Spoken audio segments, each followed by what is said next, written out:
you may have noticed that one of the things that's happening to us in the water industry is that whatever it is that we were trained to do, it turns out we also now need to be teachers.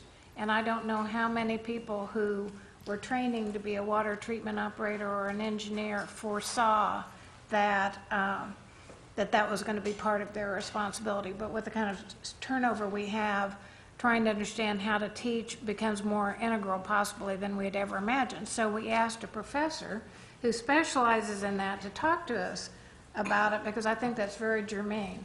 So I'll turn it over to Brandy from San Francisco State University. Thank you, Cheryl.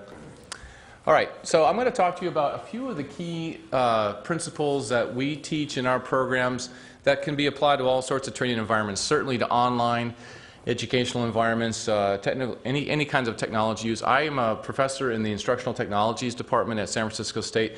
We teach teachers how to use technology in their classrooms, and we also teach instructional designers, or people who work in training environments. Some of you may have come through programs like this or work with other people like this.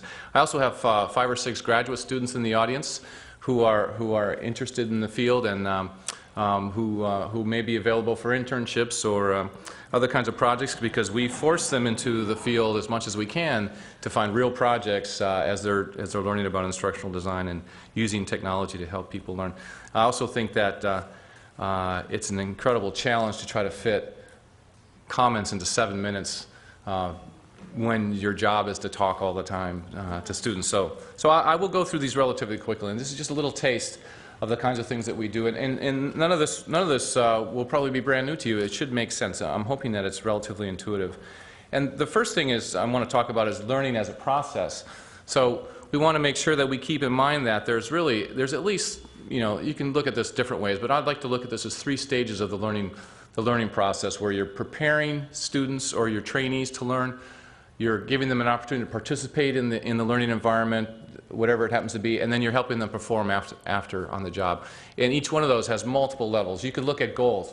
So part of the preparation is helping to make sure that they understand what the goals of the instruction are, and that you as the designer or the instructor know what their goals are, and so you can match those up. If your goals, we often start our training, well, here are the goals of the training. Well, if those are not also shared by the trainees, then there's going to be a challenge in them actually learning what you have for them. Now, if they're learning how to operate a piece of equipment or a system, the likely thing is that they are actually aligned, which is good. But there are many other situations where you may not, so you may have to do some adjustment around that.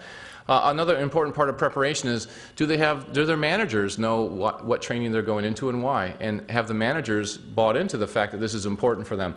Now, once again, if it's an operational environment, most likely you have that alignment, but in other cases you may not. The manager may actually be begrudgingly allowing them to go to training for a period of time, and that is going to lessen the impact of the training most likely. Another important thing, obviously, is getting them ready for training. Do they have the right skills? Do they have the right knowledge to start where you're expecting them to start? As good training designers, we talk about understanding who your learners are and identifying those entry-level skills and starting your training at a reasonable level so you know where you're going to take them. Well, if they walk into the training environment and they don't have those skills, you've assumed something that isn't correct, well, then you have very little chance of having the training impact that you have so carefully designed.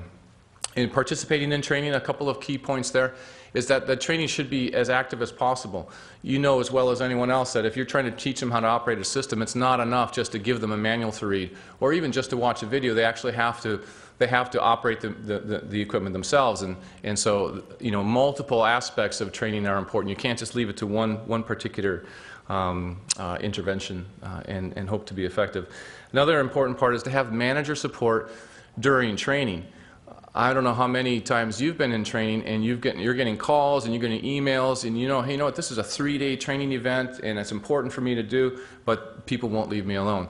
So part of that participating in training is not having those distractions of the normal job. If you don't have the manager support or supervisor support, then you're not going to have that uninterrupted training experience. And we know that every time you get distracted away by an email or a phone call or something else that's not aligned with the training event, it takes a number, minutes, 5, 10, 20 minutes to get back into the kind of the conceptual space of the training. So that's an important part of participation. Another thing I want to briefly say about participation, I know I'm already going to run out of time. is that your demographic of your trainees is probably changing. A lot of the people that you're hiring into your organizations now are probably not like you.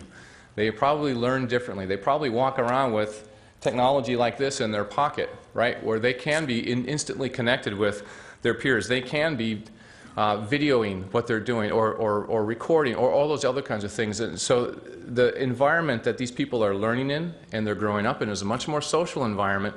It's a much more information distributed across the network kind of environment. So we should think about how we can leverage that to use some of those resources and some of those approaches to change the way that we're looking at training. Someone talked about having the opportunity to comment on training videos.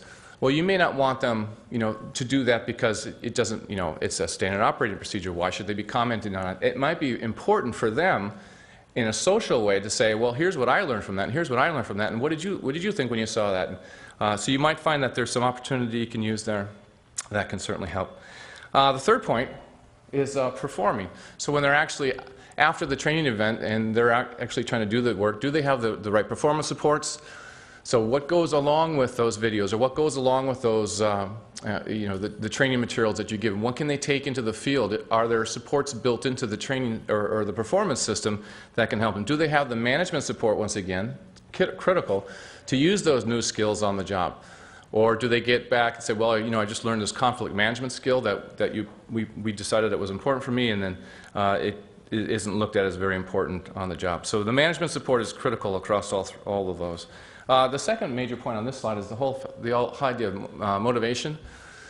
Motivation is probably the single most important aspect of any kind of training experience. If the people are not motivated to learn, then even the best designed materials have very little chance of having any relevant impact. And so, are they paying attention? Is it relevant to them? Are they confident they can learn it? Will they be satisfied with what they're knowing?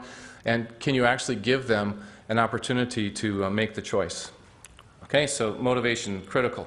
And you have to, they may be motivated, you may have to try to help them be motivated. The last thing I want to say before I show you a little example and we start our Q&A is that it's important to evaluate your approach. During design and development, we talk about something called formative evaluation, where we're testing our ideas before we actually roll it out.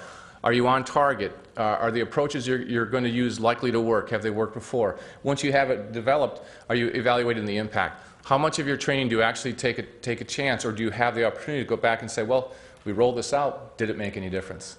Did they show up? Did it seem to meet their needs? Did they learn anything? Did their performance on the job change? And is our organization any better for this? Too often I find instructional designers, and myself included, we don't have that opportunity to get that information so that we can change our approach if needed, or modify our approach, or supplement our approach to actually make the impact that we need. All right, I'm going to stop talking about these things. I want to show you a quick example. One of the things I do is I work as a e-learning designer as well on some projects just to keep myself busy. And I want to show you an example of an e-learning course that we developed. Oh, looks like I've been signed up for another training session. I didn't see a lot of change around here after the last training. I really hope that this training helps. I wonder if there's something I can be doing to better prepare for the training experience. I wonder if there's something I can be doing to support my direct report in preparing for the training experience. Maybe we should meet to discuss how we can all get the most value out of the training. So this is an e-learning course we developed for both managers and for direct reports, or people who would be participants in the training. The idea was that we wanted to help them understand what the importance of training was, and to pay it, to follow this kind of three-phase approach: prepare, participate, and perform, so that at the end of the day they would actually get much more impact out of their training. This is a course that's designed as a customizable one.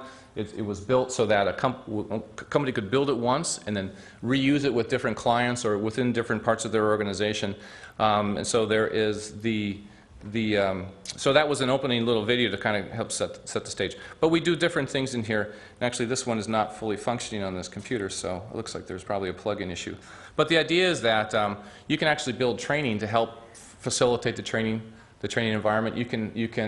There are some resources, and I think on the flash drive there's a handout with a few books on there I've listed, and some of those are directly focused on helping you design training and help you get your management support. The most important thing with that three-phased approach really is to make sure that everyone is on board with the goals of the training, and it's the right training at the right time for the right person.